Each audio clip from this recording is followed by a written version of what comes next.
자, 2020년 11월 4일 국어과 수업 오늘도 열심히 공부해 보도록 합시다.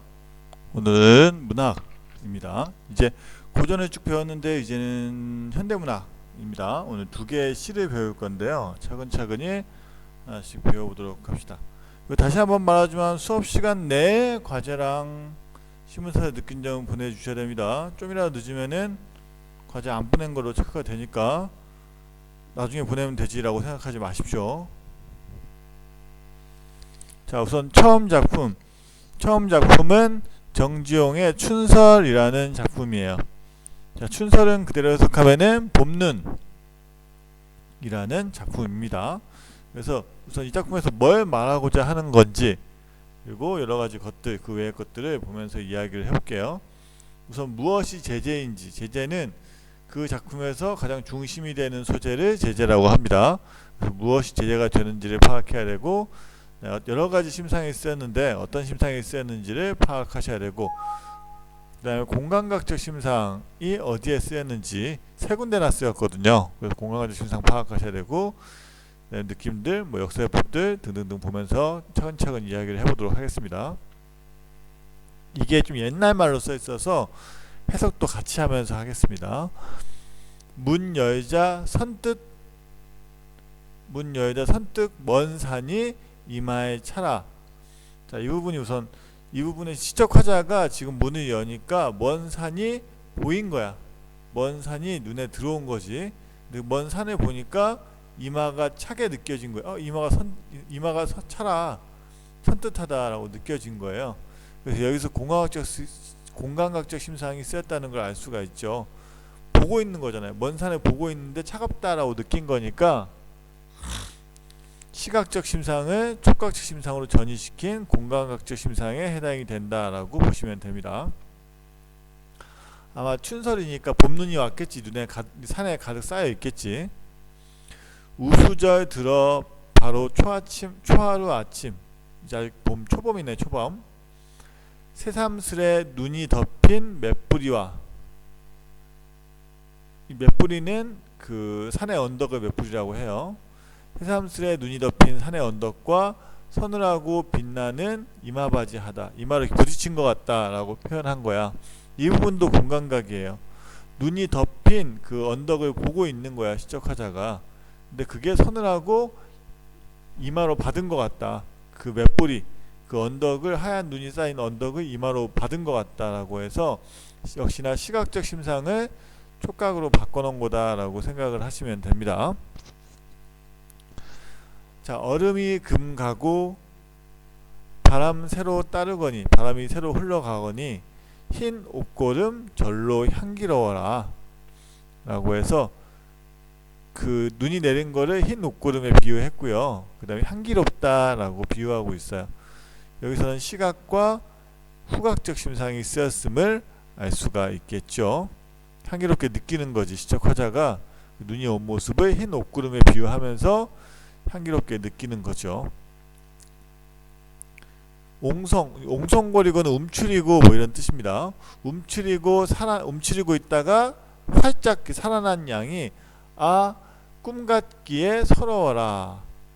이 부분 이따 얘기하겠습니다. 나중에 그 봄이 움츠리고 있다가 살아난 모습이 꿈 같기에 서럽구나. 이건 이따 자세히 얘기하겠습니다. 미나리 파릇한 새순 돋고, 이제 막 미나리가 피어나는 봄인 거지. 싹이야, 싹 수는. 미나리가 파릇하게 새 싹이 돋고, 아무 짓도 아니하던 물고기의 입이 오물거리는, 물고기가 이제 오물오물 하면서 돌아다니는 거지. 꽃 피기 전 철안인 눈이니까 완전 초봄이지. 꽃 피기 전 아직 제철이 아닌 눈에 두꺼운 옷 벗고 도로 춥고 싶어라 라는 작품인데, 자, 이제 하나하나씩 보면서 이야기를 해주도록 하겠습니다. 우선 제재는 가장 핵심은 춘설이에요. 춘설, 봄눈이 제재가 된 거예요. 그래서 계절적 배경이 뭐가 되는지 알 수가 있죠. 겨울도 아니고 그렇다고 봄도 완전히 오지 않은 그런 배경이 중심 제재가 된다라고 생각하시면 되겠고요. 심상은 딱 봤을 때 차갑다, 촉각, 흰 옷고름, 시각, 향기롭다, 후각, 이 정도 세 가지가 쓰였어요. 기본적으로 시각, 청각, 후각이 쓰였다라고 보시면 되겠고, 그 다음에 공감각적 심상은 이 부분, 먼 산이 이마에 차갑구나. 먼 산을 시각적으로, 먼 산을 보고 있는 거 시각인데 차갑다, 촉각으로 바꾼 거. 그 다음에 서늘하고 빛나는 것에 이마바지했다 라고 해서 이것도 이 맞부리를 보고 있는 건데 시각인데 서늘하다라고, 실제로 서늘한 건 아니잖아요. 그렇게 공감각적 심상이다라고 보시면 되겠고요. 사실 이것도 마찬가지긴 해요. 흰 옷고름 절로 향기로워라 라고 해서 흰 눈을 보고 있는데 그걸 흰 옷고름에 비유했는데 그게 향기롭게 느껴지는 거니까 실제로 향기로운 건 없어요. 눈을 보고 있는데 그 시각을 후각으로 공감각, 그 전이한 공감각적 심상이다. 이 세 군데에 공감각적 심상이 쓰였다라고 보시면 되겠고요.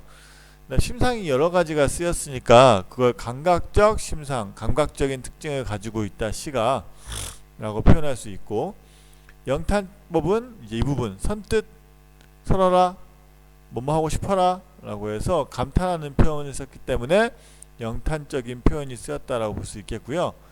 관조적은 뭐냐면은 이 시에서 시적 화자의 감정이 뚜렷하게 드러나지 않아요. 그냥 그 눈 내리는 모습을 보고 느낀 점을 얘기하는 것 뿐이지 거기에 대해서 감정이입을 하거나 개입하고 있지 않기 때문에 관조적인 특징이 있다라고 할 수 있습니다. 역설법은 우선 여기에요. 봄이 왔어. 움츠리고 있던 봄이 웅크리고 있다가 살아난 양이 아 꿈같기에 서러워라. 이 부분 아 꿈같기에 서러워라가 역설법이라고 볼 수가 있습니다. 봄이 오니까 너무 좋아, 꿈같아. 동시에 서럽기까지 해, 너무 좋아서. 근데 꿈같다고 서럽다는 같이 있으면 안 되는 모순적인 표현이기 때문에 역설법이라고 볼 수가 있어요. 그리고 여기서는 참 봄을 좋아하지. 여기서는 봄을 좋아하는 게 느껴지는데 여기서는 반대로 꽃 피기 전 철안인 눈에 아 다시 옷 벗고 다시 춥고 싶다라고 해서 겨울을 그리워하는 마음도 좀 드러나죠. 그래서 이 봄을 그리워하는 마음과 그다음에 겨울을 그리워하는 마음이 같이 있으니까 역설적 상황이다 라고도 볼 수가 있죠. 이 부분은 역설법인 동시에 이것과 이것을 비교하면 역설적 상황이기도 해요. 봄이 이제 막 오는 것 같아서 너무 좋지만 또 봄눈 오니까 약간 추우니까 아예 겨울이었으면 좋겠다 라고 표현한 거다 라고 보시면 되겠습니다. 이렇게 정지용 씨의 춘설에 대해서 간단하게 정리를 해봤습니다. 자, 그 다음 작품은 김남조 씨의 눈물. 이거 김남조 씨가 아닌데? 김남조 씨가 아니에요. 김현승 씨예요. 이거 잘못 오타네, 오타. 김남조가 아니고 김현승 씨의 눈물입니다. 두 분 다 마찬가지긴 해요. 좀 비슷해요, 성향이. 제 작품의 성향이 비슷하다고 한 이유는 이 시 전체적으로 기독교적인 느낌이 많이 나타나요. 이게 기독교적인 시예요. 기독교적인 시. 근데 이 기독교적인 시는 미리 좀 얘기하고 가는 게 좋아요. 시를 보기 전에. 자, 이 시를 왜 쓰게 됐냐? 이 시인이 이 시를 쓰게 된 계기는 창작 배경이 나오는데 아들을 잃고 나서 쓴 거예요. 아들이 아마 병이나 뭐 사고나 이런 걸로 잃었겠죠. 젊은 나이에 어릴 때 아들을 잃고 나서 그 잃고 난 다음에 슬퍼하는 시를 쓴 게 아니라 그거를 이겨내려고 아이를 잃은 슬픔을 기독교를 통해서 극복하려는 모습을 보여요. 실제로 그런 게 있잖아요. 기독교 믿는 사람들은 그 슬픔 같은 거나 부모님이나 가까운 사람이 돌아가시면 당연히 슬프겠지. 근데 이겨내는 모습을 보면은 하나님이 이 사람을 너무 아껴서 미리 데려간 거다. 하나님이 이 사람을 너무 사랑해서 데려가신 거다라고 해서 극복하는 경우가 많거든요. 그런 태도가 이 작품에 담겨 있다라고 보시면 돼요.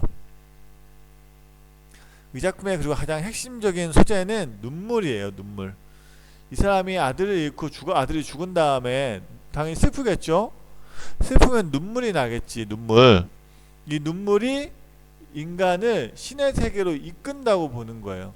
인간이 자기가 맘대로 이 세상을 맘대로 할 수 있을 것처럼 느껴지지만 아이를 잃음으로써 내 마음대로 할 수 있는 게 아니구나. 모든 것은 하나님의 섭리대로 흘러가는구나. 그 하나님의 섭리를 알게 해준 것이 바로 나의 눈물이구나. 이 나의 눈물은 참 소중한 것이구나 라고 느끼기 때문에 눈물이 굉장히 중요하다. 그래서 다 눈물에 대한 얘기예요. 자, 더러는 옥토, 아주 고운 땅, 좋은 땅. 더러는 좋은 땅에 떨어진 작은 생명이거죠. 눈물을 비유적으로 표현한 말이에요. 눈물을 아주 좋은 땅에 떨어진 생명이다, 순수한 존재다라고 표현한 거고요. 흠도 티도 금가지도 않은 나의 전체는 오직 이뿐, 나의 눈물뿐이다. 나의 순수한 모습은 눈물뿐이다. 나의 눈물은 굉장히 소중한 것이다. 하나님이 나에게 내려주신 소중한 것이다. 더욱 값진 것으로 드리고자 할지, 이 눈물을 하나님께 바치고자 하는데 더 값진 것으로 드리고 싶은 거예요. 눈물 말고. 그렇지만 나의 가장 나중에 지닌 것도 오직 이 눈물뿐이다. 나의 가장 순수하고 마지막에 인간적인 모습으로 지니고 있는 것은 이 눈물뿐이다 라고 해서 눈물의 순수함, 눈물의 깨끗함을 표현하고 있는 겁니다. 이 부분은 깨달음이에요. 깨달음. 이 눈물을 통해서 깨달음. 아름다운 나무의 꽃이 시듬을 보시고 열매 맺게 하신 당신은 나의 웃음을 만드신 후에 새로이 나의 눈물을 지어주시다. 자, 자연의 흐름입니다. 아름다운 나무의 꽃은 언젠가는 시들 수밖에 없어요. 그리고 이 김현승 씨의 아들도 죽을 수밖에 없어. 시간이 흐르면은. 근데 이 죽음이 거기서 끝나는 게 아니고 어때? 아름다운 나무의 꽃이 시듬을 보시고 열매를 맺게 하신 당신은, 꽃이 시들어야 열매를 맺는 것처럼 이 사람의 아들이 죽음으로써 이 사람이 깨달음을 얻고 하나님의 뜻을 알게 된 거지. 그거를 열매에 비유해서 표현한 겁니다. 우리같이 평범한 사람은 이해를 잘 못할 수도 있어요. 나의 웃음을 만드신 후에, 이제 아들과 함께한 그런 것들이 다 행복이었겠지. 근데 이게 결국에는 끝이 난다는 거야. 새로이 나의 눈물을 지어주시다 라고 해서 나에게 결국엔 끝이 날 거를 가져가시고 이 순수한 눈물을 내려주시다 라는 그런 아들을 잃은 고통을 종교적으로 극복하는 작품이 이 작품이다 라고 할 수가 있겠습니다. 그래서 굉장히 개인적인 본인의 경험이 종교적으로 승화되는 작품이 바로 이 작품에 해당이 된다라고 보시면 됩니다. 이 눈물이 중요한 소재라는 거. 근데 이 시에서는 이제 대비되는 게 있어요. 꽃과 웃음, 그리고 열매와 울음이 대비되는데, 이 꽃과 웃음이 나쁜 게 아니에요. 이 꽃과 웃음은 참 아름답고 있으면 좋고 행복하지만 결국에는 언젠가는 사라지게 되고 사라져야만 하는 것들에 해당이 되고요. 이 열매 울음은 이제 하나님과 함께하면서 느낄 수 있는 그런 깨달음, 이제 영원한 행복, 뭐 알매 지혜, 이런 거에 해당이 된다라고 보시면 돼요. 그래서 순간적인 그런 행복은 사라졌지만 하나님과의 관계를 통해서 더 큰 깨달음을 얻었다는 내용이 이 작품이다라고 보시면 되겠습니다. 과제는 이거 정리해서 역시나 사진 찍어서 정리해서 보내주셔야 되고, 신문사설 써서 보내주시면 되겠습니다. 자, 오늘 고생하셨습니다.